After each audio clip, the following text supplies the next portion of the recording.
તો શરૂઆત કરીએ.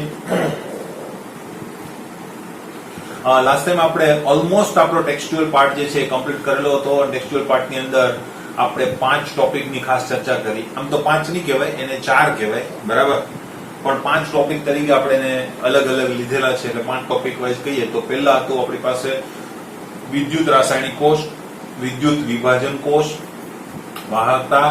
ત્યાર પછી ચોથો પોર્શન હતો આપણો બેટરી, બરાબર. એમ ગણો તો બેટરી જે છે એ વિદ્યુત રાસાયણિક કોષ જ છે, એટલે એમ ગણો તો પહેલો અને ચોથો મુદ્દો બંને કેવા હતા? સેમ જ, બરાબર. અને પાંચમો એક મુદ્દો હતો ક્ષારણ, બરાબર. આ 5 મુદ્દાઓની ચર્ચા કરેલી છે આપણે, અને સ્વાધ્યાયના પણ બધા જ પ્રશ્નો આપણે કમ્પ્લીટ કરેલા છે, બરાબર, કે જેમાં મોસ્ટલી વિદ્યુત વિભાજન કોષ અને વિદ્યુત રાસાયણિક કોષને લગતા દાખલાઓ અને પ્રશ્નો હતા, તો એ આપણે કમ્પ્લીટ કરેલા છે. આજે કેટલાક બીજા નવા એવા એડવાન્સ દાખલા અને એવા એકાદ બે પ્રશ્નો જે છે એની ચર્ચા કરીશું, કારણ કે વારંવાર અમારી સમક્ષ આવતા હોય છે. એટલે એમસીક્યુ ના પોઈન્ટ ઓફ વ્યૂ થી પણ તમે એને લઈ શકો, કારણ કે એ બધા એમસીક્યુ જ છે એક પ્રકારના, બરાબર. કોમ્પિટિટિવ લેવલમાં પૂછાયેલા અને ઇન્ડિવિજ્યુઅલ ક્વેશ્ચન તરીકે પણ ઘણી વખત આવે છે. તો એ ક્વેશ્ચનની આજે આપણે ચર્ચા કરીશું. સમય વધશે તો એમસીક્યુ ની ચર્ચા કરીશું, અને નહીં તો નેક્સ્ટ લેક્ચરની અંદરથી આપણે એમસીક્યુ સ્ટાર્ટ કરીશું. બીજી એક વાત, હવે આ બધી વસ્તુ જે હું આજે કરાવીશ, બરાબર, એનું મટીરિયલની પીડીએફ હું તમને આપીશ નહીં, બરાબર. એનું કારણ એ છે કે દાખલાઓ છે અને ક્વેશ્ચન્સ છે, બરાબર. તો આજે હું તમને કેટલીક રકમ લખાવીશ, દાખલાઓ ગણાવીશ, તમારે સ્ક્રીનશોટ પાડી લેવાના છે, બરાબર. હું તમને એનો સમય આપીશ કે સ્ક્રીનશોટ પાડી લો, એટલે સ્ક્રીનશોટ તમારે પાડી લેવાના છે, બરાબર. એટલે આ રીતે તમારે આજે એડજસ્ટમેન્ટ કરીશું. બીજું, 3 લખાણ સંબંધિત ક્વેશ્ચન છે આપણી પાસે કે જે આપણે હજુ બાકી છે, બરાબર. કે 3 લખાણ સંબંધિત ક્વેશ્ચન જે છે એ કમ્પ્લીટ કરી અને ત્યાર પછી આપણે આગળ વધીશું. તો ફટાફટ આપણે લખાણ સંબંધિત ક્વેશ્ચન ઉપર જઈએ. ઓકે, મારી ટેક્સ્ટબુક તો જોઈએ. તમારા પેજ નંબર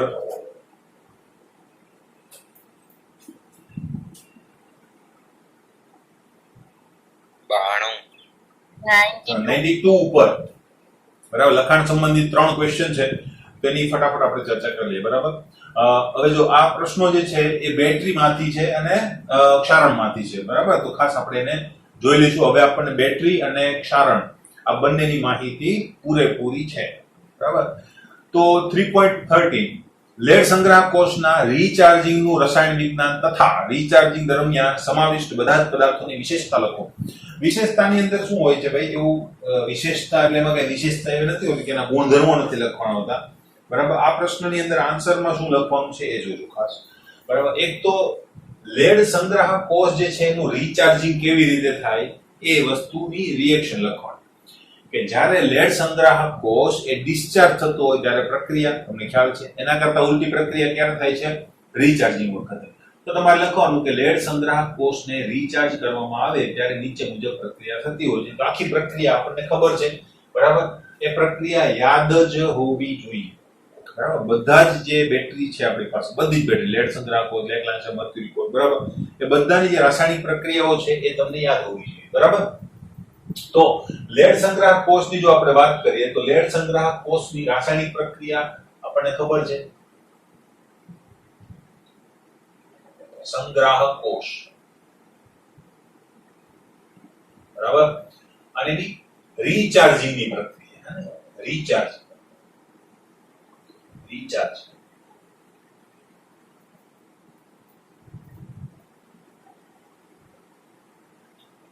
શું હતી તો બધાને ખબર છે, બરાબર.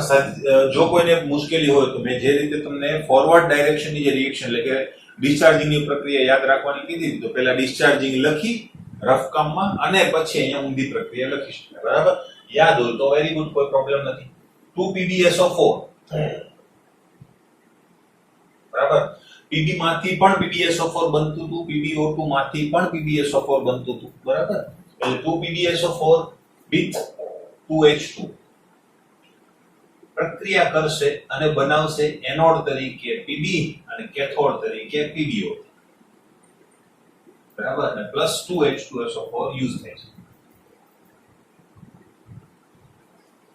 બરાબર. તો આ પ્રક્રિયા લખવાની અને આ મુજબની પ્રક્રિયા થાય છે એનું જે વર્ણન છે લખી અને ત્યાર પછી તમારે નીચે લખવાનું કે ઉપરની પ્રક્રિયા મુજબ જોઈ શકાય છે કે રીચાર્જિંગની પ્રક્રિયા દરમિયાન PbSO4 નું રૂપાંતર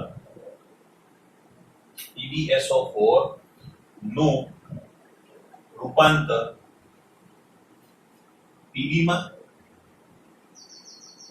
અને PbO2 માં થાય છે.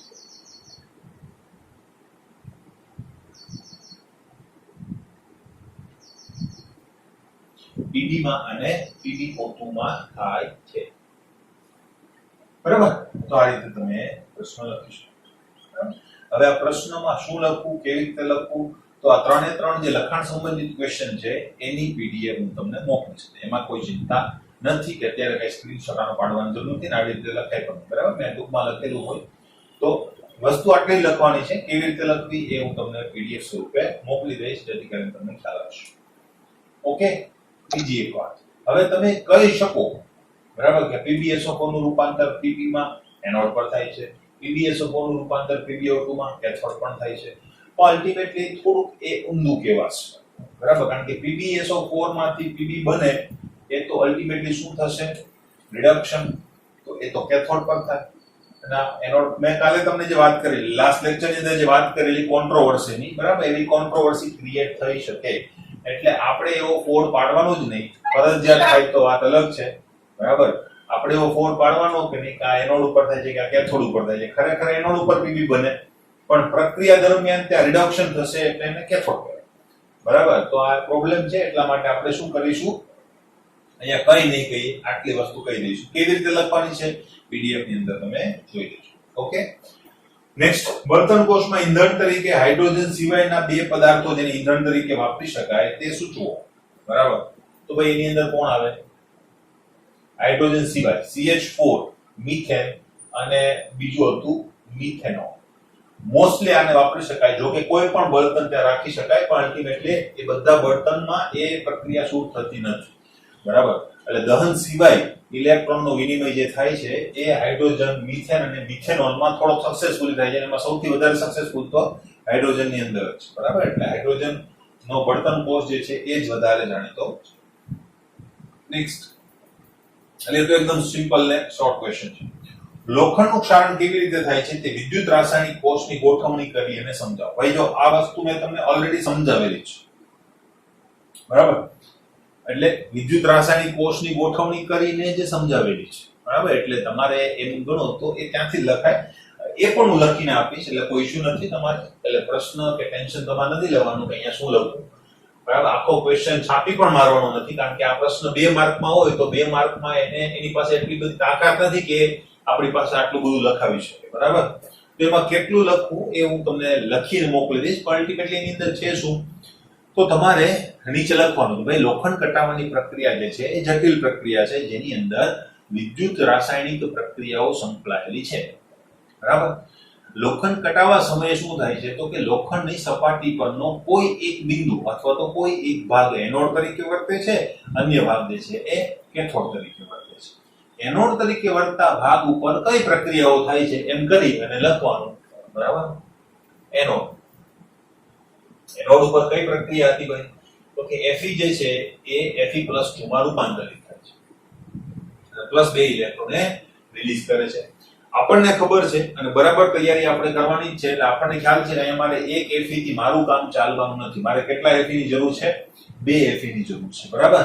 એટલે અહીંયા એ આપણને ખબર જ હોવી જોઈએ કારણ કે પછી લખી અને ચેકવું એના કરતા બેસ્ટ છે કે તમને પરફેક્ટ યાદ જ હોવું જોઈએ.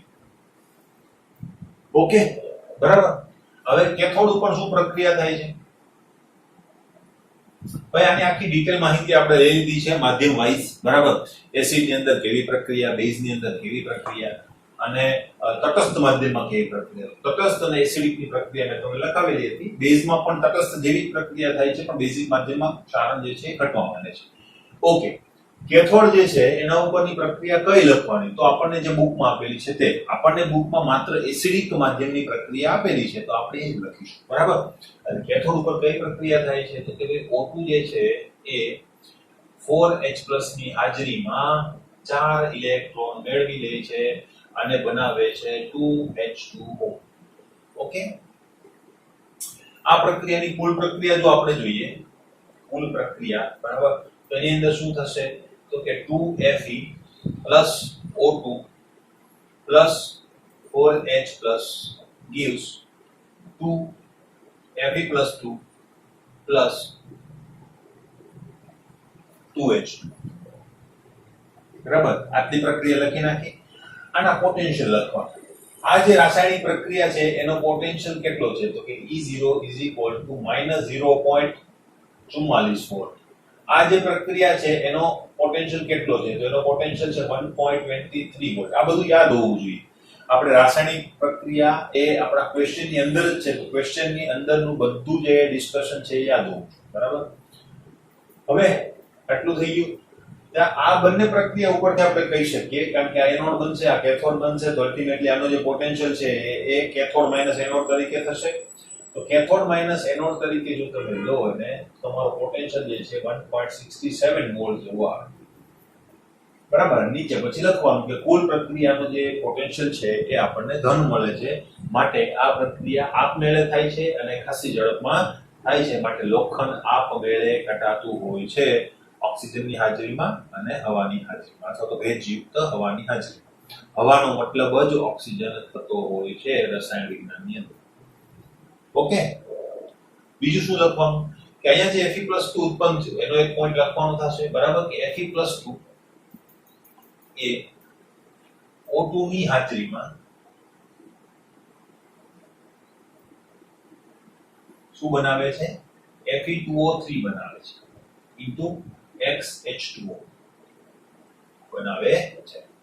આ લખી નાખવાનું છે. આની રિએક્શન મેં તમને લખાવેલી છે, બરાબર. અલ્ટિમેટલી એ રિએક્શન ટેક્સ્ટ બુકમાં નથી, માટે આપણે અહીંયા ના લખો તો ચાલે, પણ આ વાક્ય જે છે એ લખી નાખવાનું છે, બરાબર.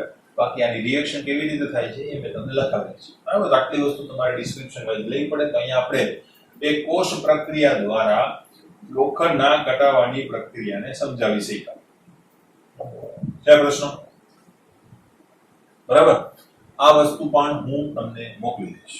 ક્લિયર? એટલે એમાં કઈ મૂંઝાવવાની જરૂર નથી. Okay, clear? તો અહીંયા આપણા જે પોર્શન હતો એ પણ કમ્પ્લીટ, બરાબર. હવે છેલ્લો એક છે ને હાઇડ્રોજન અને આર્થિક વ્યવસ્થા, હાઇડ્રોજન ઇકોનોમી એને કહેવામાં આવે છે, બરાબર. તો એનું એક ડિસ્કશન આપેલું છે. આની અંદરથી ક્વેશ્ચન કોઈ દિવસ પૂછાયા નથી, પણ તમે વાંચો એટલે ખ્યાલ આવશે કે આની અંદરથી ક્વેશ્ચન પૂછાવા લાયક પણ નથી.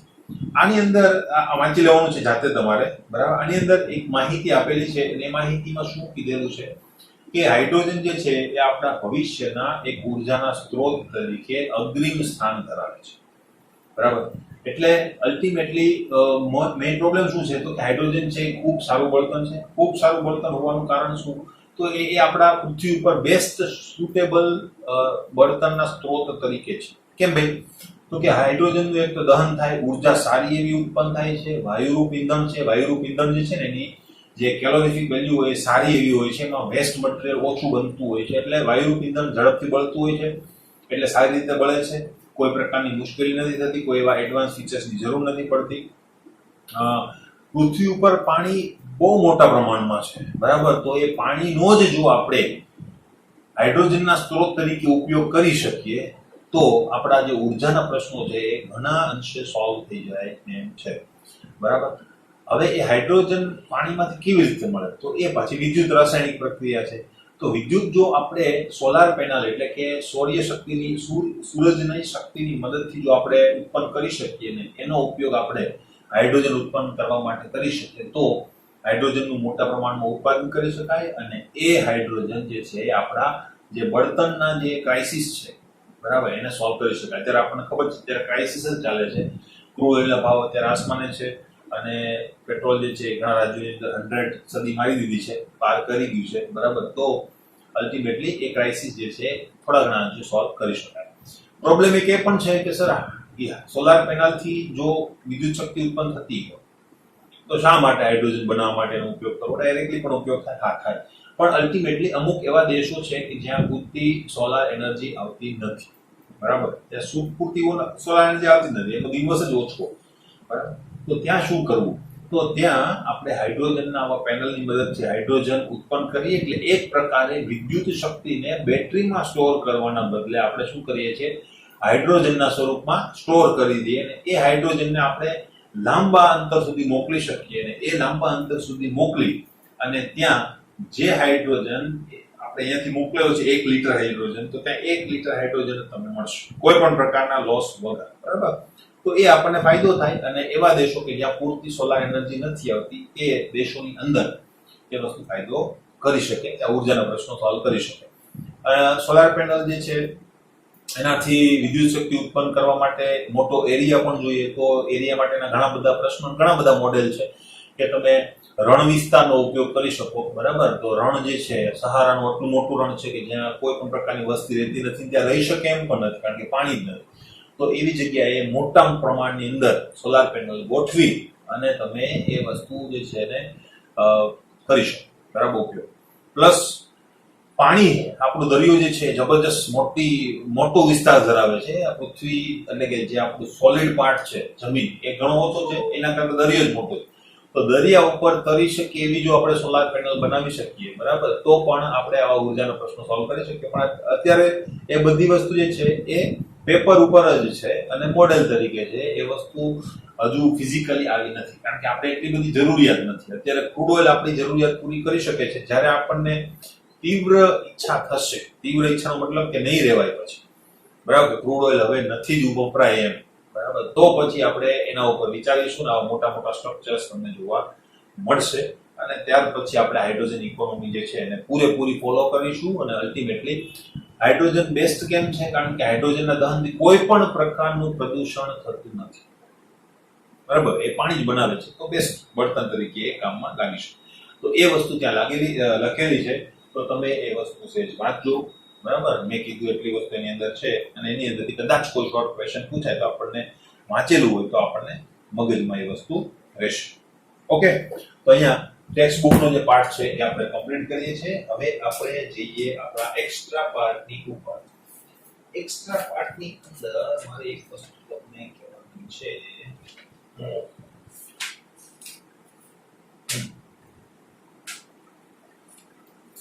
એક પ્રશ્ન છે આપણો, તમને મોકલી દઈશ, બરાબર. લોખંડનું ક્ષારણ અટકાવવાના ઉપાયો. હવે આ અટકાવવાના જે ઉપાયો છે એ મને લાગે ત્યાં સુધી 8મા ધોરણથી તમે ભણો છો, એટલે કે નવી વસ્તુ એ કઈ છે નહીં, બરાબર. તો લોખંડનું ક્ષારણ અટકાવવાના ઉપાયો, તો એ ઉપાયો તમને ખ્યાલ જ છે, એમાં કઈ નવા ઉપાયો છે નહીં, બરાબર. પણ હવે આપણે વિદ્યુત રસાયણને ઓળખીએ છીએ તો કેટલીક વસ્તુ નવી પણ હશે એની અંદર, તો જોઈએ, હે ને. જો પેલું છે કે ભાઈ ક્ષારણ અટકે કેવી રીતે? તો ભાઈ ક્ષારણ અટકાવવા માટે તમે એક વસ્તુ કરી શકો. શું? બરાબર. તો પહેલો ઉપાય એ છે કે તમે રંગરોગાન કરી દો, બરાબર. રંગરોગાનનો મતલબ કે એવું એક સ્તર ધાતુની સપાટી પર ચડાવી દો જેથી કરીને ધાતુની સપાટી ઓક્સિજનની સામે એક્સપોઝ જ ના થાય, ખુલ્લી જ ના હોય.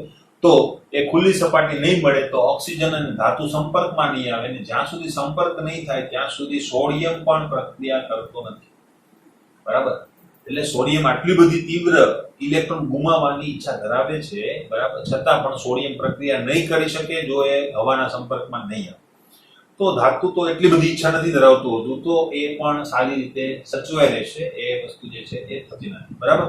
ક્ષારણ જે છે અટકી જાય છે અથવા ધીમું કરી શકાય છે. પણ એ પ્રક્રિયા જે છે એ સમયાંતરે આપણે રિપીટ કરતી રહેવી પડે. કેમ ભાઈ? કારણ કે થોડા સમય પછી એ જે તમે સ્તર ચડાવેલું છે એ તૂટવા માંડશે અથવા તો એ પોહવા માંડશે, સડવા માંડશે, એટલે એની પોપડીઓ ખરી જશે અથવા તો કલર બહુ લોઅર ક્વોલિટીનો હશે તો એ લાંબો સમય ટકશે નહીં. કારણ કે બહુ સારી ક્વોલિટીના જે કલર છે જે આપણી કાર ઉપર, બરાબર, અને બાઇકમાં આવે છે એ કલર જે છે અતિ મોંઘા હોય છે, બરાબર. એટલે તમે ઘરને અથવા તો આપણી ગ્રીલને કલર કરાવવા જાઓ તો એ કલર એક તો એવી રીતે થાય પણ નહીં, કારણ કે એ કલર કરવાની આખી પદ્ધતિ જુદી હોય છે, બરાબર. એટલે એ ઘરમાં કરવા લાયક વસ્તુ નથી, બરાબર ને. એ પોસાય પણ નહીં દરેકને, કારણ કે કલર એટલે કલર, બરાબર. એટલે એટલો મોંઘો કલર જે છે એ આપણે કરાવી નથી શકતા. તો સમયાંતરે થોડા સમયના અંતે, વર્ષે 2 વર્ષે એ કલર ફરીથી તમારે કરી લેવો પડે જેથી કરીને જ્યાં કલર જે છે એ તૂટી ગયો છે, તિરાડ પડી ગઈ છે, ત્યાં સપાટી એક્સપોઝ થઈ હશે અને એ સપાટીને તમારે ફરીથી ઢાંકવી પડે, બરાબર. તો એ કરવાનું છે. બીજું શું કરી શકીએ? પહેલો પોઈન્ટ આપણે જોઈ લઈએ. ક્ષારણ અટકાવવાના ઉપાયો ખૂબ જ અગત્યના છે. તે માત્ર પૈસા બચાવે છે એટલા માટે નહીં, પરંતુ કેટલાક અકસ્માતો જેવા કે ક્ષારણ અને તેના લીધે પુલ તૂટી જવા એવા કેટલાક મુખ્ય જે અકસ્માત છે એને પણ અટકાવે છે, બરાબર. ઘણી વખત હવે અત્યારે ઓછું થઈ ગયું છે, બરાબર, પણ મેટલના પુલ હતા પહેલા. દાખલા તરીકે સ્ટેચ્યુ ઓફ લિબર્ટી છે, આપણું સરદાર પટેલનું સ્ટેચ્યુ છે, બધું લોખંડનું છે, બરાબર. એવી રીતે પુલ જે છે એ પણ લોખંડના હોય, એની અંદર વપરાયેલું મટીરિયલ જે છે એમાં લોખંડ તો હોય જ છે. અત્યારે સિમેન્ટના પુલ પછી આપણે એની અંદર લોખંડ તો હોય જ છે. તો ક્ષારણના કારણે શું થાય, એના જે મેઇન પાર્ટ છે, બેકબોન કહેવાય એને, બરાબર, પુલના, એ સડવા માંડે. અને બહુ લાંબા સમય પછી, કારણ કે પુલ અને એ બધી એવી વસ્તુ છે કે બહુ લાંબા સમય સુધી તમારે એને પછી હરકતમાં લાવવાની હોતી નથી, એનું સમારકામ તમે નહીં કરી શકો, બરાબર. તો ત્યાં શું થાય, તો ત્યાં આવા જે અકસ્માતો જે છે થવાનો ભય રહે. દાખલા તરીકે એક પુલ છે અને એ પુલની અંદર જંગ લાગી ગયો છે, બરાબર, કાટ લાગી ગયો છે, તો એના લીધે પુલ તૂટી જાય. અને તૂટી જાય એ સમયે પૈસાનું તો નુકસાન થાય જ, પ્લસ એની ઉપરથી પસાર થતી ગાડીઓની અંદર બેઠેલા જે પીપલ્સ છે અથવા તો કોઈ લોકો છે, તો એને પણ અકસ્માત નડે, એ મૃત્યુ પામે, એની ઈજા થાય, બરાબર. અને બીજા જે અકસ્માતો જે છે એ પણ થઈ શકે છે. તો ક્ષારણના કારણે ઘણા બધા પ્રોબ્લેમ્સ થાય. એટલા માટે આપણે ક્ષારણ જે છે એને ધીમું કરવું પડે અથવા તો અટકાવવું જોઈએ. તો અટકાવવાના ઉપાયની અંદર એક ઉપાય મેં તમને કીધો, બરાબર, કે ધાતુની સપાટીને આપણે શું કરીએ, વાતાવરણમાં સંપર્કમાં આવતી અટકાવી શકીએ, બરાબર. આ માટે આપણે શું કરી શકીએ, તો ધાતુની સપાટી ઉપર રંગ લગાવી શકીએ, બરાબર. અને બીજી એક વસ્તુ છે કે જે તમને એમસીક્યુમાં પૂછાય છે, બિસ્ફિનોલ, બરાબર. તો બિસ્ફિનોલનું સ્તર તમે ચડાવી અને ધાતુનું ક્ષારણ અટકાવી શકો છો. બિસ્ફિનોલ યાદ રાખજો, બરાબર. એટલે એમસીક્યુમાં ક્યાંક તમને એ અથડાશે, તો ત્યારે બિસ્ફિનોલ જે છે એ યાદ રાખવાનું છે. બીજી રીત શું છે, બીજી રીતમાં ધાતુની સપાટીને અન્ય ધાતુઓ જે નિષ્ક્રિય છે તેનું સ્તર ચડાવવામાં આવે, જે ક્ષારણ થતું બચાવે છે, અટકાવે છે, બરાબર. માનો કે આ Fe છે, લોખંડ, બરાબર. લોખંડ ઉપર કોઈ બીજી ધાતુનું સ્તર ચડાવી દઈએ જે નિષ્ક્રિય છે. હવે એવી ધાતુ કઈ, બરાબર. તો એવી ધાતુની અંદર મોસ્ટલી આપણે જે યુઝ કરીએ છીએ એ જ લખું છું. એવી ધાતુઓ છે Zn અને Sn, બરાબર. હવે તરત જ કોન્ટ્રોવર્સી થશે, બરાબર. તરત જ કોન્ટ્રોવર્સીનો મતલબ પ્રશ્ન ઉદ્ભવશે, સર આ તો સક્રિય છે, તમે કેમ નિષ્ક્રિય કીધું, બરાબર. આ તો સક્રિય છે, તમે કેમ નિષ્ક્રિય કીધું. વાતો અલગ હોય છે મિત્રો, બરાબર. દર વખતે જે કોન્ટેક્સ્ટમાં વાત કરતા હોય એ પ્રમાણે તમારે શું કહેવાનું હોય, બરાબર. તમારો જવાબ જે છે એ પ્રમાણે આપવો જોઈએ.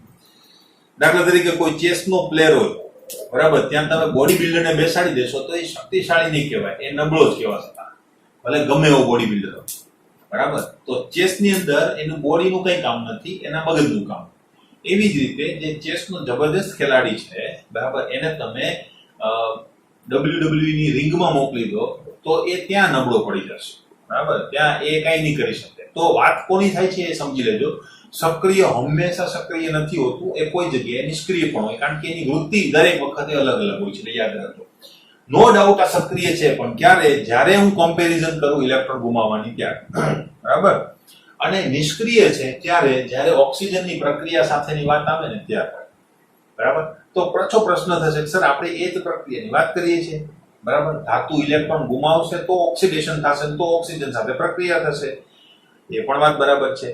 પ્રોબ્લેમ શું છે, આ લોકો નિષ્ક્રિય છે કારણ કે એની પાસે કુદરતનું વરદાન છે. શું વરદાન છે? સક્રિય તો છે, ઇલેક્ટ્રોન ગુમાવવાની વૃત્તિ તો એની લોખંડ કરતા વધારે જ છે, બરાબર. પણ આ લોકોના જે ઓક્સાઇડ બને છે, એટલે Zn જે છે એની અંદરથી જે ZnO બને છે, બરાબર, એ કુદરતી પેઇન્ટનું કામ કરે છે. આપણે પેઇન્ટ કરીને શું કરીએ છીએ, ધાતુની સપાટીને શું કરી દઈએ છીએ, ઢાંકી દઈએ છીએ, જેથી કરીને હવાના સંપર્કમાં આવે નહીં, બરાબર. તો આ ZnO જે બને છે, હવે જો લોખંડનો કાટ જે છે ને એ તમને ખબર હશે ભૂકી જેવો હોય, બરાબર. બધાએ કાટ તો જોઈ જ હશે, એવું મારે કઈ કહેવાની જરૂર નથી. એ ભૂકી જેવો હોય છે, એટલે કે છિદ્રાળુ હોય છે અને કેવો હોય છે, નબળો, બરાબર. જેમ જેમ લોખંડ કટાતું જાય ને એમ જોજો ત્યાં ઉચકાતું જશે, બરાબર. અને પછી એની ઉપર તમે હાથ ફેરવશો અથવા તો સાદું એવું લાકડું લઈને તમે એના ઉપર ઘસશો એટલે તરત જ લોખંડનો કાટ જે છે નીકળી જશે, બરાબર. એટલે લોખંડનો કાટ જે છે છિદ્રાળુ હોય છે, નબળો હોય છે, તરત જ તૂટી જાય છે. એટલે શું થાય, ધાતુની સપાટી સતત ને સતત ઓક્સિડેશન થયા જ કરશે. કેમ? તો કે એની સપાટી તો ખુલ્લી જ રહેવાની છે, છિદ્રાળુ છે એટલે હવાનો સંપર્ક તૂટવાનો નથી. આ લોકોને શેનું વરદાન છે, તો કે ઝીંકની સપાટી ઉપર જેવું ZnO બને એટલે એ ZnO જે છે અછિદ્રાળુ અને સખત સ્તર બનાવે છે કે જે વાતાવરણ સાથેનો જે ફર્ધર કોન્ટેક્ટ છે ઝીંકનો એ તૂટી જશે, બરાબર, જાતે જ કલર કરી લે છે એમ કહેવાય. કોઈ જગ્યાએ કલર ઉખડી જાય તરત જ જાતે કુદરત જ એના ઉપર શું કરી દેશે, કલર કરી દેશે. તો એ રીતે આ ZnO જે છે એ નિષ્ક્રિય છે. સેમ વસ્તુ ટીન માટે પણ છે, SN માટે, બરાબર. તો આવી ધાતુનું સ્તર જો આપણે લોખંડ ઉપર ચડાવી દઈએ, પતલું સ્તર ચડાવે છે, બરાબર, આ સ્તર કોનું થઈ ગયું, ઝીંક. તો લોખંડ ઘટાતું અટકે છે. કેમ? તો કે જો Fe અને Zn, બરાબર, Fe ની જો આપણે આ પ્રક્રિયાને કન્સિડર કરીએ, જો અહીં છેદ લખેલું, બરાબર, તેનો પોટેન્શિયલ કેટલો છે -0.44. આનો પોટેન્શિયલ કેટલો છે આપણને ખ્યાલ છે, રિડક્શન પોટેન્શિયલ -0.76. તો આ બંનેમાં એનોડ કોણ બનશે, ઝીંક, બરાબર. કેથોડ કોણ બનશે, Fe જો કેથોડ હોય તો ખવાય નહીં, એનોડ જ ઓગળે, યાદ રાખજો, બરાબર. તો એનોડ તરીકે તો ઝીંક છે. એટલે જ્યાં સુધી ઝીંક જીવતું છે ત્યાં સુધી Fe નો વારો નહીં આવે, બરાબર. Fe ને કટાવા દેશે નહીં. કેમ? તો એમ ગણો તો આ બંનેમાં સક્રિય તો આ છે, બરાબર. એટલે મોટો ભાઈ આ છે, તો જ્યાં સુધી આના મેરેજ નહીં થાય ત્યાં સુધી આના મેરેજ નહીં. ખબર પડી કે, બરાબર. એટલે એ રીતે ઝીંક જે છે એ પ્રોટેક્શન કરે છે કોનું, લોખંડ. ખબર પડી? એને કેથોડિક પ્રોટેક્શન પણ કહેવાય. શું કહેવાય? કેથોડિક પ્રોટેક્શન, બરાબર. અને ઝીંક જે છે એ અલ્ટિમેટલી ઓક્સિડેશન તો પેલા ઝીંક નું જ થશે, પણ પ્રોબ્લેમ શું છે તો કે ઝીંક ઉપર જે સ્તર ચડ્યું એ ઓટોમેટિક કલર નું કામ કરે છે. ફર્ધર ઝીંક જે છે એ નહીં કટાય. ઝીંક જ્યાં સુધી છે ત્યાં સુધી Fe નહીં કટાય, કારણ કે એ તો ઇલેક્ટ્રોનિક રિએક્શન છે. એટલે કોઈ જગ્યાએ માનો કે નાનકડું એવો ખાંચો પડી પણ ગયો, બરાબર, આ જગ્યાએ આવો ખાંચો પડી ગયો કે જ્યાં Fe એક્સપોઝ થઈ ગયું, પણ તો પણ નહીં કટાય. કેમ? તો કે આ તો ઇલેક્ટ્રોનિક રિએક્શન છે, બરાબર. મેં તમને કીધું હતું કે કોઈ ઇલેક્ટ્રોનિક પ્રક્રિયા હોય એનો એક રેન્જ હોય, બરાબર. એ રેન્જ ની અંદર ઇલેક્ટ્રોન જે છે એ શું કરતા હોય, પોતાનું પોઝિશન લેતા હોય, અને એ પોઝિશન ની અંદર એટલે આ આખો ભાગ જે છે એ એનોડ બની ગયો, તો ત્યાંથી ઇલેક્ટ્રોન ગુમાવાશે જ, મેળવાશે નહીં. કેમ? તો કે રિજિયન થઈ ગયું. ઇલેક્ટ્રોન જે છે એટલામાં ગતિ કરી શકે, બરાબર, અહીંયા સુધી નહીં આવી શકે. એમ કદાચ થોડો ઘણો ભાગ ઓપન થઈ ગયો, બરાબર, જ્યાંથી ઝીંકનું સ્તર નીકળી ગયો તો તમે ઘસીને કાઢી નાખ્યું તો પણ લોખંડ નહીં કટાય. કેમ? તો કે Zn જે છે નહીં કટાવે, ભૂલથી લોખંડે એટલે કે Fe એ ભૂલથી બે ઇલેક્ટ્રોન આપી પણ દીધા. જો ઝીંકને ખબર પડી ગઈ તરત જ કે કેમ તે ઇલેક્ટ્રોન ગુમાવ્યા, લઈ લે પાછા ઇલેક્ટ્રોન, બરાબર. એટલે તરત ઝીંક એને આપી દેશે પાછા ઇલેક્ટ્રોન, અને ફરીથી એને શું કરી દેશે, રિડ્યુસ કરીને પાછું લોખંડમાં રૂપાંતર કરી દેશે. પણ જો આ ગેપ બહુ મોટો થઈ જાય તો પછી ક્ષારણ શરૂ થઈ શકે.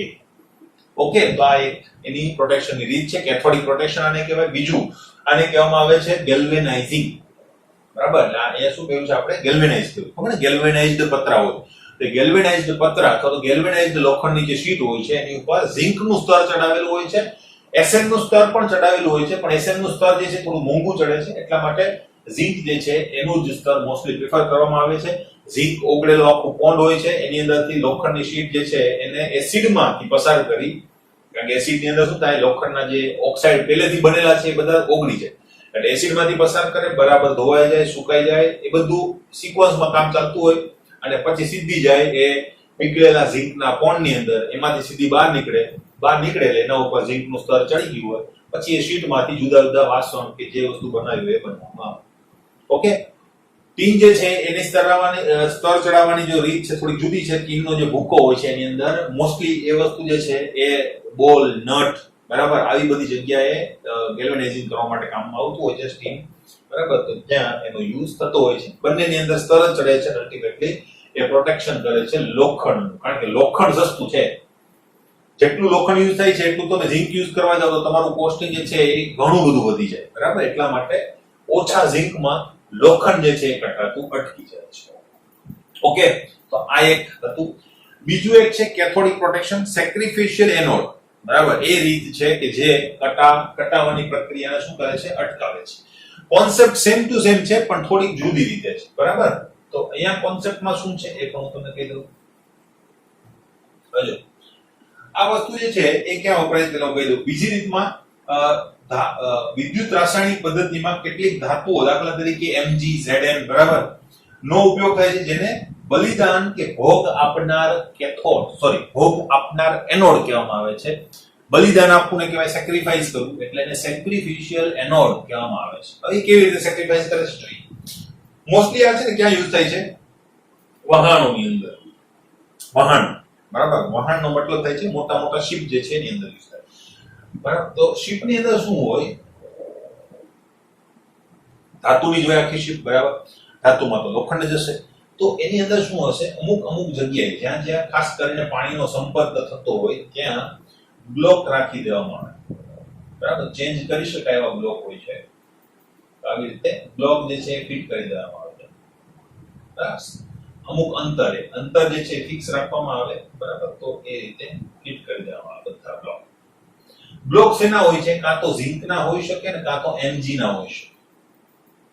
બંનેની જે રિડક્શન પોટેન્શિયલના મૂલ્યો છે એકદમ કેવા છે? ઓછા. લોખંડની સામે તો એ કેવા બનવાના છે? એનોડ, બરાબર.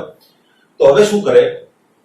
આ જે ચોસલા છે, બરાબર, એ ચોસલા મેં તમને હમણાં કીધું એ પ્રમાણે એ એક વિસ્તારની અંદર કાટ ખાવાની પ્રક્રિયાને અટકાવી દેશે.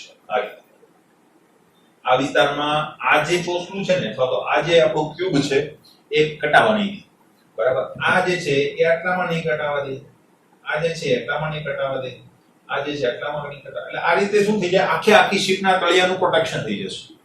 હવે આવું શું કામ કર્યું? ગેલ્વેનાઇઝ કરી દીધું તો ભાઈ અહીંયા બધી જગ્યાએ બધી વસ્તુ ચાલતી નથી, બરાબર. તો કેમ એવું કરે? કારણ કે પાણીની નીચે એક તો તમને ખબર છે દરિયાનું પાણી જે છે ખારું હોય છે, એસિડિક હોય છે, તો ત્યાં ક્ષારની માત્રા ઝડપથી થતી હોય, બરાબર. તો શિપ કઈ નાની તો હોતી નથી, બરાબર. શિપ ટ્રાન્સપોર્ટ કરવી હોય તો કે થાય નહીં, બરાબર. મેં તમને કીધું ગેલ્વેનાઇઝિંગ કરવાની આખી પદ્ધતિ કે ભાઈ ગેલ્વેનાઇઝિંગ કરવા માટે તમારી શીટ જે છે એ પોન્ડમાંથી પસાર કરવામાં આવે. હવે મોટી સ્ટીમર હોય, બરાબર, એ એટલી મોટી હોય છે કે આપણી સ્કૂલ પણ એની અંદર નાની એક નાનકડા બ્લોકમાં સમાઈ જાય, બરાબર. તો આટલી મોટી સ્ટીમરને કે તમે એટલા મોટા પોન્ડમાં તો મૂકવાના નથી કે જેથી કરીને ઝિંકનું સ્તર ફરીથી ચડી જાય, બરાબર. તો ત્યાં શું થાય? ત્યાં તમારે આવું જ કરવું પડે. આના એનોડ જે છે એનો ફાયદો શું થાય? આ ચેન્જેબલ હોય. માનો કે થોડા સમય પછી ખવાઈ ગયું. કોણ ખવાશે? આ ક્યુબ જ ખવાશે, કારણ કે લોખંડને તો કટાવા નથી દેવાનું. તો થોડા સમય પછી આ ક્યુબ જે છે એ કટાઈ જાય, નાના થઈ જાય, બરાબર. એટલે પછી શું કરી દેવામાં આવે? એને ચેન્જ કરી દેવામાં આવે. એ બોલ નટ જ હોય, ખોલી નાખો, ફરીથી બીજા નવા એનોડ ટાઈટ કરી દો, એટલે એ ફરીથી પોતાનું કામ કરવા માંડશે અને આજુબાજુમાં જે લોખંડ છે એને કટાવા દેશે નહીં. તો અહીંયા અલ્ટિમેટલી આ જે ચોરસ ક્યુબ્સ છે એ શું કરે છે? બલિદાન આપે છે, બરાબર. કોના બદલે? લોખંડના બદલે પોતે કટાય છે, બરાબર. અને એની એ કેમ કટાય છે? તો ખરેખર તો લોખંડ કરતા એની સ્પીડ વધારે હોવી જોઈએ, પણ સ્પીડ વધારે નથી હોતી, કારણ કે મેં કીધું એમ એના ઉપર થોડું વરદાન છે, બરાબર, કે ભાઈ જલ્દીથી કટાશે નહીં. કારણ કે એના ઓક્સાઇડ જે છે એ કેવા હોય છે? અછિદ્રાળુ હોય છે અને સતત બનાવી, બરાબર. તો એ ફાયદો જે છે તે અમને મળે. આને પણ કહેવાય કેથોડિક પ્રોટેક્શન. ઓકે, આ 3 રીત જે છે એ ત્યાં લખેલી છે તમારી બુકની અંદર. હજી એક ચોથી રીત પણ છે, બરાબર, જે એન્જિનિયરિંગ કરશે તો એ લોકોને ખાસ કામમાં આવશે. એ છે વિદ્યુત રસાયણિક રીત, બરાબર. હવે જો અહીંયા મેં કીધું એમ, બરાબર, આપણને ખબર છે કે વિદ્યુત રાસાયણિક કોષ જે છે, ડેનિયલનો કોષ, એને જો વિરુદ્ધ વીજભાર લાગુ પાડવામાં આવે તો એ વિદ્યુત વિભાજન કોષ બની જાય છે. ખ્યાલ છે તમને, બરાબર. એટલે 1.1 વોલ્ટ જેટલો વોલ્ટેજ હશે ને તો એની પ્રક્રિયા બંધ થઈ જશે. જેવી તમે 1.1 વોલ્ટ કરતા વધારે એને પોટેન્શિયલ આપશો એટલે એ ઊંધું પ્રક્રિયા કરવા માંડશે. એટલે કે એનોડ ઉપર રિડક્શન થવા માંડશે અને કેથોડ ઉપર ઓક્સિડેશન થવા માંડશે, બરાબર. ખ્યાલ છે આપણને. તો એ વસ્તુ એના લાગુ પાડી શકાય. લોખંડ કટાય છે તો એનો પોટેન્શિયલ આપણને ખબર છે -0.44 વોલ્ટ જેટલો છે, બરાબર. તો એ -0.44 વોલ્ટનો સામે પોટેન્શિયલ જો આપી દેવામાં આવે એટલે ઇલેક્ટ્રોન ગુમાવવાનો ફોર્સ કેટલો હશે? 0.44 વોલ્ટનો.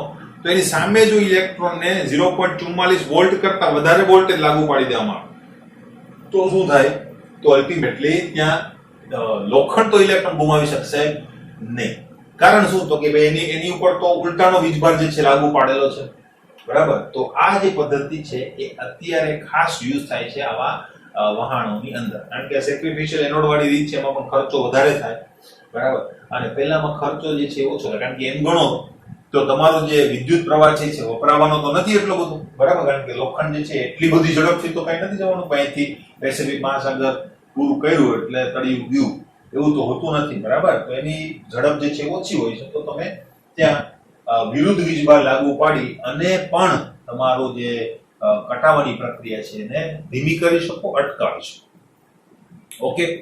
અને ત્યાં વિદ્યુત પ્રવાહ પણ પ્રાપ્ય હોય છે, કારણ કે આટલી મોટી સ્ટીમર હોય તે સ્ટીમરને વિદ્યુત પ્રવાહ આપવા માટે મોટા મોટા જનરેટર્સ અંદર હોય જ, બરાબર. તો એ જનરેટર્સ ઇલેક્ટ્રિસિટી તો પ્રોવાઈડ કરતા જ હોવાના છે. આના માટે સ્પેશિયલ જનરેટર મૂકવાની જરૂર હોતી નથી. તેમાંથી ખાલી બે છેડા કાઢી અને આને સપ્લાય આપવાની હોય ને એ સપ્લાય થ્રુ એ શું કરશે? પોતાનું ક્ષારણ અટકાવશે, બરાબર. તો આ એક નવી પદ્ધતિ છે જે મેં તમને કીધી, પણ એ લખેલી નહીં હોય, બરાબર. તો એને પણ કેથોડિક પ્રોટેક્શન જ કહેવાય, કારણ કે અલ્ટિમેટલી આપણે શું કહીએ છીએ? કેથોડ બનાવીએ છીએ ફોર્સફુલી, બરાબર. તો આ એક પદ્ધતિ પણ છે. ઓકે, તો ખ્યાલ આવી ગયો હશે ક્ષારણ અટકાવવાના ઉપાયો, બરાબર. આની પીડીએફ તમને મોકલીશ તો જોઈ લેજો. ઓકે, તો જોઈએ હવે આગળ આપણે, હે ને. તો આ 3 ક્વેશ્ચન અને એને લગતી ચર્ચા જે છે આપણે કરી. હવે નેક્સ્ટ પોઈન્ટ ઉપર આપણે જઈએ.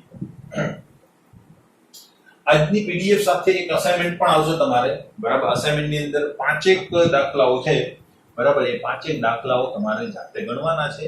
વાહકતાના દાખલાઓ છે, બરાબર. કદાચ એમાંથી ઘણા બધા મેં કરાવેલા પણ હોઈ શકે, તો એ અસાઇનમેન્ટ મોકલીશ તો એ બધા ગણશે. બીજી વાત, મેં તમને છે ને પીડીએફ આપેલી છે લખાણ સંબંધિત બધા ક્વેશ્ચન, બરાબર, લખવા વાળી. તો જે વસ્તુને નથી લખાવી, બરાબર, એની નોટ તમારી કમ્પ્લીટ રાખજો, બરાબર. કારણ કે હું ગમે ત્યારે કોઈને પકડીને એમ કહું મને તમારી નોટ બતાવો, તો ત્યારે તમારે મને બતાવવી પડશે. જ્યારે નહીં હોય તો પછી પનિશમેન્ટ અને પ્લસ ફોન પણ તમારા વાલીને થશે, બરાબર. એટલે એલર્ટ રહેવાનું છે. જેટલી વસ્તુ દરરોજ કરવામાં આવે એ બધું કમ્પ્લીટ કરવાનું છે. દાખલા મેં તમને પહેલેથી જ કીધેલું છે, તમારે લખવાના છે જાતે. સ્ક્રીનશોટ ખાલી અહીંયા ટાઈમ ના બગડે એટલા માટે હું તમને લેવાની પરમિશન આપું છું, એ પણ અત્યારે, બરાબર. બાકી દાખલાઓ જે છે એ તમારે લખવાના છે, બુક બનાવવાની છે, હે ને. એ ખ્યાલ પહેલેથી જ કીધેલું છે. હું તમને પીડીએફ મોકલાવું છું, નહીં લખ્યું કઈ વાંધો નહીં, બરાબર. બટ દાખલાઓ કમ્પ્લીટ લખેલા તમારી બુકની અંદર હોવા જોઈએ જ, કારણ કે આ ચેપ્ટર જે છે ને એમાં ખાસ દાખલાઓ જ અગત્યના છે. ઓકે, હજી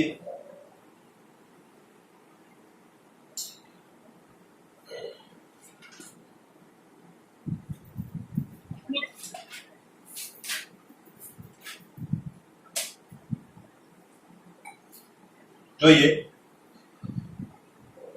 ક્વેશ્ચન છે, લખો રકમ ફટાફટ. રકમ તમારે લખવાની છે. દાખલો હું અહીંયા ગણાવું છે, પછી એની સ્ક્રીનશોટ લઈ લેજો અને પછી તમે ત્યાં લખી નાખજો. લખો. નંબર 1 એક્સ્ટ્રા દાખલા છે બધા, અને બધામાં કંઈક નવું શીખવા મળશે, બરાબર. એટલે ખાસ ધ્યાનમાં લેજો. 2 નોર્મલ CH3COOH ના દ્રાવણનો અવરોધ, 2 નોર્મલ CH3COOH ના દ્રાવણનો અવરોધ 500 ઓહમ છે. 500 ઓહમ છે. જો કોષનો કોષ અચળાંક 1.15 સેન્ટીમીટર ઇન્વર્સ હોય, જો કોષનો કોષ અચળાંક 1.15 સેન્ટીમીટર ઇન્વર્સ હોય, તો તેની તુલ્ય વાહકતા siemens into centimetre square into તુલ્ય inverse, siemens into centimetre square into તુલ્ય ઇન્વર્સ એકમમાં શોધો. જોઈએ, બરાબર. હવે આ દાખલાની અંદર પહેલા આપણે સમરી બનાવીએ, હે ને. સમરીની અંદર આપણી પાસે છે એક તો આપણું વિદ્યુત વિભાજ છે. વિદ્યુત વિભાજ જે છે CH3COOH, બરાબર. કોન્સન્ટ્રેશન તમને આપેલું છે સાંદ્રતા 2 નોર્મલ. પછી તમને અવરોધ આપેલો છે 500 ઓહમ, બરાબર. અને તમને આપેલું છે કોષ અચળાંક. હવે કોષ અચળાંક જે છે એ લખી દઉં તમને. એને આપણે જી સ્ટાર વડે દર્શાવીએ છીએ. તો જી સ્ટાર ની વેલ્યુ તમને આપેલી છે 1.15 સેન્ટીમીટર ઇનવર્સ. બરાબર. અને તુલ્ય વાહકતા તમને શોધવાની કીધેલી છે.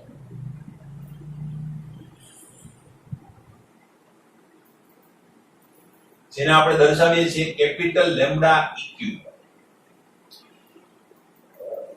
બરાબર. તો આ તમને વાત કરેલી છે. હવે જો શેમાં શોધવાની કીધી છે ભાઈ? Centimetre siemens into centimetre square into તુલ્ય ઇનવર્સમાં. બરાબર. તો આપણે એમાં શોધવાનું. દાખલામાં નવું શું છે, શા માટે મેં ગણાવું છું? તો એનું નવી વાત એ છે કે આની અંદર તુલ્ય વાહકતા આપેલ છે. બરાબર. આપણે અત્યાર સુધી બહુ બધા દાખલા જોયા જેની અંદર આપણે મોલર વાહકતા મેળવેલી છે. બરાબર. અહીંયા તુલ્ય વાહકતા છે. તુલ્ય વાહકતાનું જે સૂત્ર છે એટલે તમને લખાઈ દીધું છે, સેમ ટુ સેમ જ છે મોલર વાહકતા જેવું.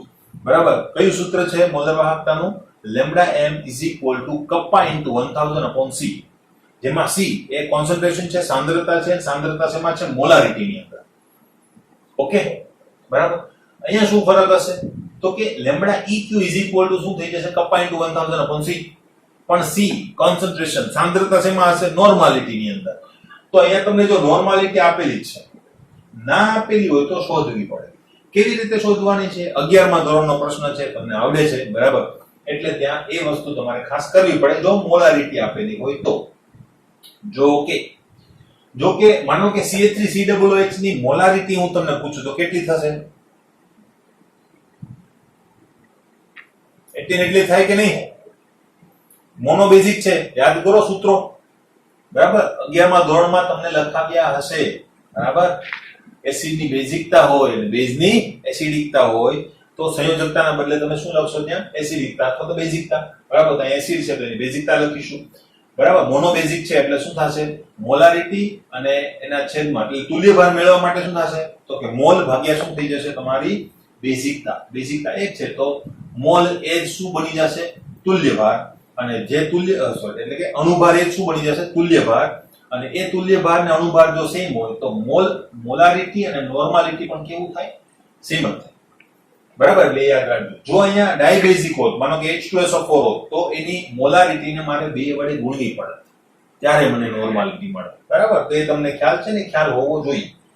ઓકે. હવે બસ અહીંયા શું કરવાનું છે? તમારી પાસે EQ નું સૂત્ર મેં તમને હમણાં જ કીધું જસ્ટ. બરાબર. Kappa into 1000 c. બોલો c છે? આ છે. કપ્પા છે? નથી. તો કપ્પા મેળવવું પડશે પેલા. તો કપ્પા મેળવવાનું સૂત્ર શું છે? 1/r ઇન્ટુ કોષ અચળાંક g સ્ટાર. બરાબર. તો એ સૂત્રનો ઉપયોગ કરીને કપ્પા મેળવી લઈશું અને પછી એને મૂકીને તુલ્ય વાહકતા મેળવી લઈશું. તો ફટાફટ જોઈએ. બરાબર. વાહકતા માટે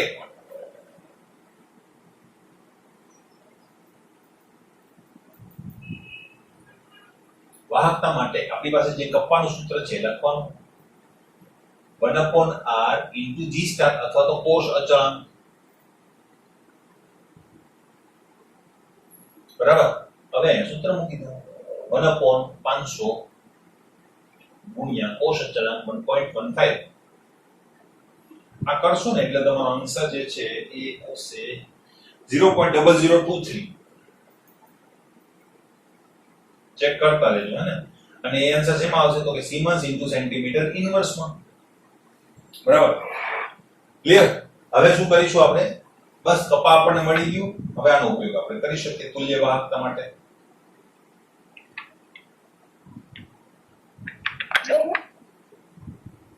બસ ખાલી લેમ્ડા m ના બદલે લેમ્ડા eq મૂકવાનું છે.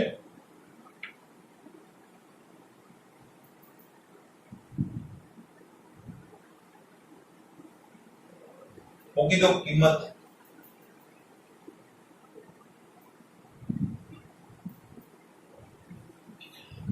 સાંદ્રતા આપણને આપેલી છે 2 નોર્મલ જ હોવી જોઈએ. બરાબર. તો અહીંયા 2 ભાગશો અને ગુણાકાર ભાગાકાર બધું કરશો તમે એટલે તમારો જવાબ જે છે આવશે 1.15 જ આવે છે કે હે ને? 1.15. તો અહીંયા લખી દો 1.15 અને એકમ શું થશે? સિમન્સ સેન્ટીમીટર સ્ક્વેર ઇન્ટુ શું થઈ જશે? મોલ ઇનવર્સ હતો, અહીંયા શું આવશે? તુલ્ય ઇનવર્સ, કારણ કે તુલ્ય ભાર છે. ઓકે. બસ તો આ રીતે તમારો દાખલો થાય. બહુ સિમ્પલ છે, બરાબર. ખાલી આ તુલ્ય વાહકતા માટેનો એક દાખલો છે. ત્યાર પછી બીજા દાખલા ઉપર આપણે જે સ્ક્રીનશોટ આનો પાડી લેજો.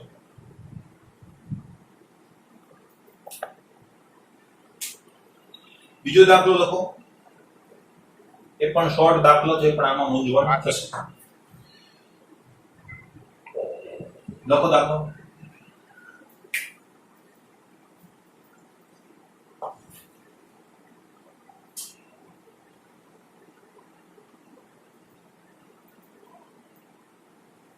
H2 dash 1/2 O2. H2 dash 1/2 O2. આ માઈનસ નથી, ડેશ છે, બરાબર. H2 dash 1/2 O2 બળતણ કોષમાં 1 મોલ H2O બને છે. 1 મોલ H2O બને છે. ત્યારે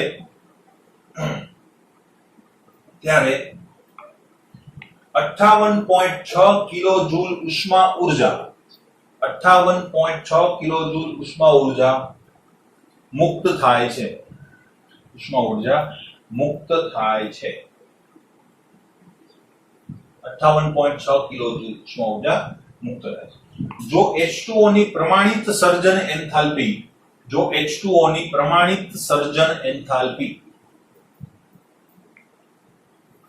62.32 કિલોજૂલ પર મોલ 62 બોલી ગયા બોલી 68.32 કિલોજૂલ પર મોલ હોય તો બળતણ કોષની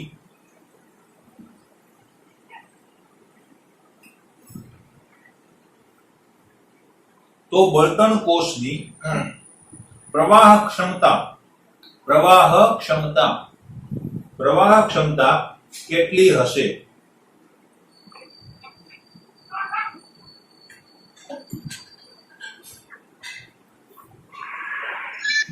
પ્રવાહ ક્ષમતા કેટલી હશે? બરાબર. હવે આમાં કઈ છે નહીં દાખલાની અંદર, બરાબર.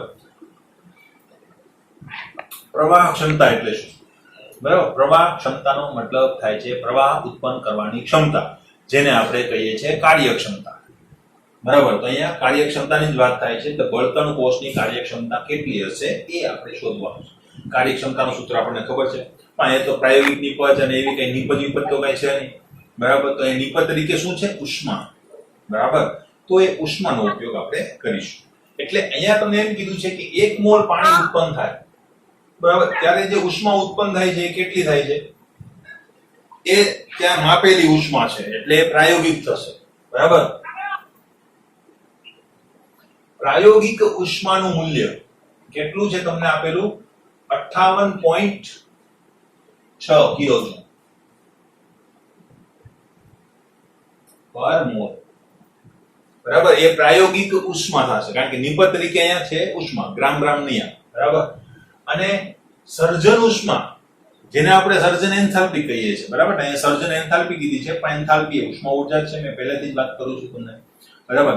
તો સર્જન એન્થાલ્પી, સર્જન સમયે એન્થાલ્પી કેટલી ઉત્પન્ન થાય છે અથવા તો શોષાય છે તે, તો એ શું થઈ ગઈ તમારી? સૈદ્ધાંતિક. એટલી થવી જોઈએ, મેક્સિમમ એટલી થાય, બરાબર. એટલી તો કોઈ દિવસ પૂરેપૂરી તો ઉષ્મા ઊર્જા ઉત્પન્ન થવાની નથી સર્જન એન્થાલ્પી જેટલી, કારણ કે આપણને ખ્યાલ છે કે 100% કોઈ રિએક્શન જતું નથી. તો અહીંયા પણ એ સર્જન એન્થાલ્પી જે છે એ શું થઈ જશે? સૈદ્ધાંતિક ઉષ્મા. એનું મૂલ્ય આપેલું છે 68.32 કિલોજૂલ પર મોલ. આઈ થિંક એટલું છે. યસ, બરાબર. તો તમારે શું શોધવાનું છે? પ્રવાહ ક્ષમતા.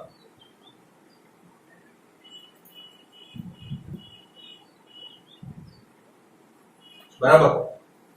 એટલે 68.32 જેટલી ઉષ્મા ઊર્જા ઉત્પન્ન કરી દે તો કેટલી હોય પ્રવાહ ક્ષમતા? 100%. બરાબર. એટલી તો થવાની નથી. તો દહન દરમિયાન જે ઉષ્માનો વ્યય થાય છે એ વ્યયને આપણે કન્સિડર કરીને પ્રવાહ ક્ષમતા મેક્સિમમ મેળવવાની છે. એટલી પણ નહીં મળે, બરાબર, કારણ કે બીજા પણ હર્ડન્સ હોય છે. એટલે ઉષ્મા ઊર્જાનું પણ પૂરેપૂરું તો રૂપાંતર થવાનું નથી, કારણ કે ઉષ્મા ઊર્જાનો પણ વ્યય થાય છે, બરાબર, એટલા માટે અહીંયા જે પ્રવાહ ક્ષમતા છે એ તમને સૈદ્ધાંતિક કેટલી મળવી જોઈએ, બરાબર, દહનના અનુરૂપ. તો પ્રવાહ ક્ષમતા ઇઝ ઇક્વલ ટુ પ્રાયોગિક ઉષ્મા ભાગ્યા સૈદ્ધાંતિક ઉષ્મા અને ગુણ્યા 100. આની અંદર કિંમતો મૂકશો એટલે તમને આન્સર મળી જશે અને આન્સર જે છે એ આવશે 85.77 85.77 ને 77. બરાબર, કિંમતો મૂકીને વ્યવસ્થિત ગણતરી કરી લેજો.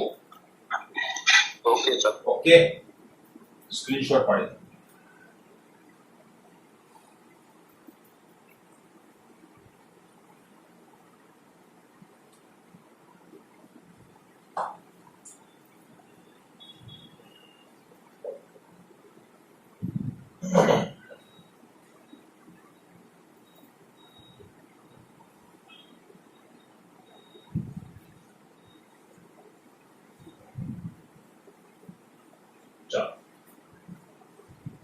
નેક્સ્ટ દાખલો લખો, એક્સ્ટ્રા ની અંદર છે નંબર 3.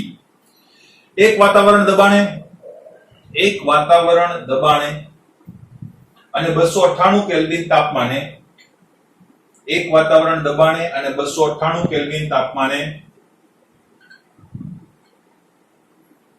HCl ના દ્રાવણમાં હાઇડ્રોક્લોરિક એસિડ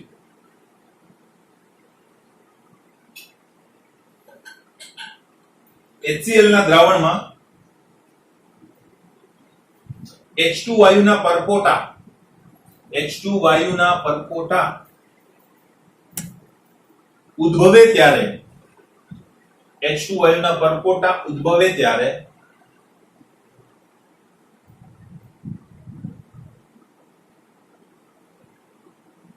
H2 વાયુ વિદ્યુત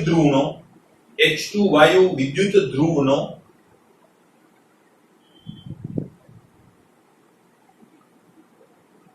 પોટેન્શિયલ -0.118 વોલ્ટ -0.118 વોલ્ટ છે. તો HCl ના દ્રાવણની pH કેટલી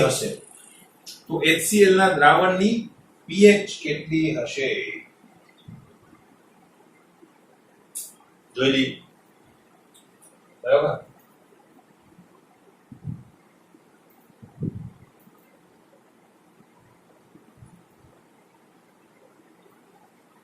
શું આપેલું છે તમને? પેલા તો એમ કીધું છે કે પરપોટા ઉદ્ભવે છે. પરપોટાનું ભાઈ પરપોટા એવું કઈ લખવાનું ના હોય, એમાં H2 વાયુ ઉદ્ભવે છે, બરાબર.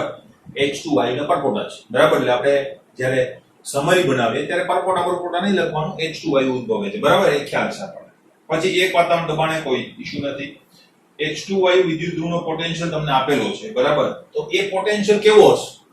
બિન પ્રમાણિત હશે, બરાબર, કારણ કે 0 તો છે નહીં, એનો મતલબ બિન પ્રમાણિત છે. તો કેટલો છે? -0.118 વોલ્ટ, બરાબર. તો અહીંયા આપણે પહેલા શું લખીશું?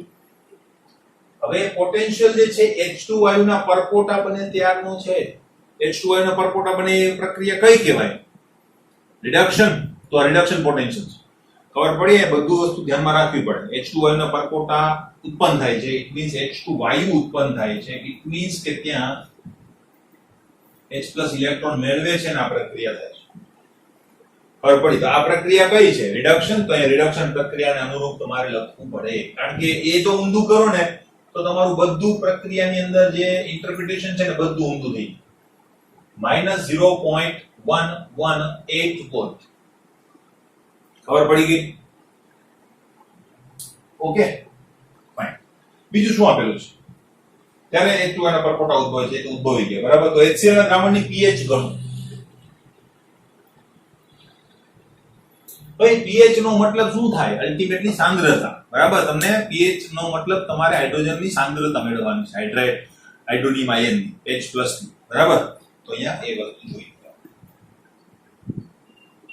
શું ઉત્પન્ન કરશું? અહીંયા શું યુઝ શું કરીશું? તો કે નન્સ નું સમીકરણ રિડક્શન પોટેન્શિયલ માટેનું નર્ન્સનું સમીકરણ જ અહીંયા યુઝ કરવાના છે. પ્રક્રિયા લખી.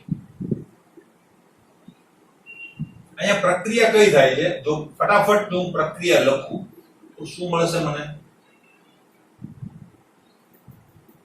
આ પ્રક્રિયા થાય છે, બરાબર. અને આ પ્રક્રિયાનો પોટેન્શિયલ તમને આપેલો છે, જે મેં અહીં લખેલો છે, બરાબર. તો પ્રક્રિયા રિડક્શનની છે, બરાબર. જો તમારે છે ને રાસાયણિક પ્રક્રિયા ઉપર ધ્યાન આપવા, ઓક્સિડેશન રિડક્શન બધી ખબર જ છે તમને. નર્ન્સનું સમીકરણ જે છે એને અનુરૂપ ઓટોમેટિક ગોઠવાઈ જશે, કારણ કે નિપજ ભાગ્ય પ્રક્રિયા એક જ કરવાનું છે, બરાબર.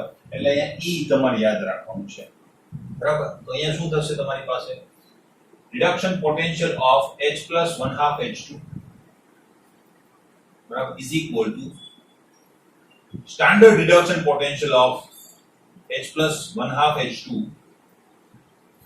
minus 0.0591 upon n. n બરાબર શું થશે અહીંયા? 1, બરાબર. અને log, હવે મારે 1 upon H plus લખવું કે H plus લખવું? તો એ જો નિપજ ભાગ્યા પ્રક્રિયા. તટસ્થ વસ્તુ આપણે લખતા નથી અને ન્યુટ્રલી લઈએ છે, અને આ વસ્તુ જે છે એ લખવાની છે તે ક્યાં આવશે? છેદમાં. ખબર પડી? રાસાયણિક પ્રક્રિયાનો ઉપયોગ જે છે એ અહીંયા થાય, મૂંઝવણ થાય ને. ઓકે, બસ આની અંદર હવે શું કરવાનું છે? આ આપણી પાસે છે, આ આપણી પાસે નથી. ભાઈ નથી તો એ તો સ્ટાન્ડર્ડ ઓક્સિડેશન રિડક્શન પોટેન્શિયલ છે, એને કેવો હશે? 0 હાઇડ્રોજન ધ્રુવ માટે. તો આ નથી આપણી પાસે, આ આપણે શોધવાનું છે. તો આપણે હવે અહીંયા શરૂઆત કરીએ, બરાબર. minus 0.118 is equal to 0.0 minus 0.0591 log 1 upon H plus. બધા સ્ટેપ હું લખીશ. ઓકે, માઇનસ માઇનસ ઉડી જશે, બરાબર. ઓકે, ઉડી ગયા, બરાબર. તો માઇનસ માઇનસ ને આપણે ઓમિટ કરી દીધા, અને આ 0 છે એનું તો કોઈ મહત્વ નથી.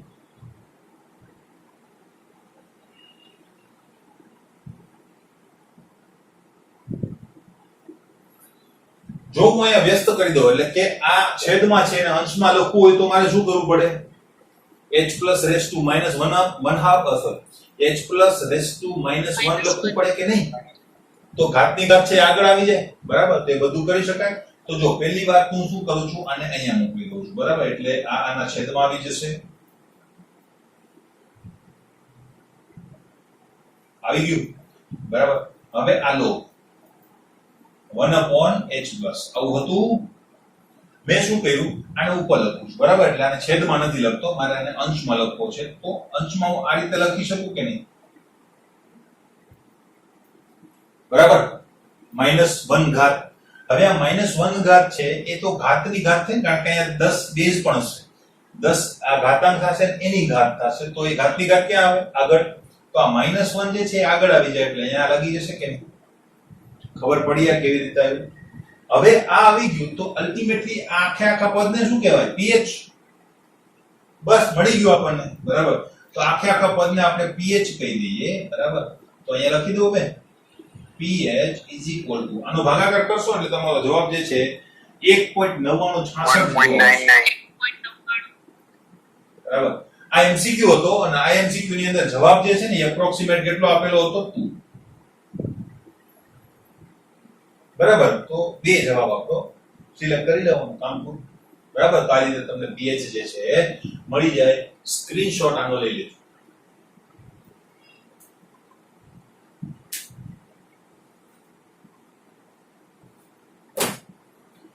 ચાલો, લઈ લીધો છે સ્ક્રીનશોટ, બરાબર. તો હવે પછીના જે દાખલાઓ છે હવે નેક્સ્ટ લેક્ચરની અંદર આપણે લઈશું, બરાબર. ત્યાં સુધીમાં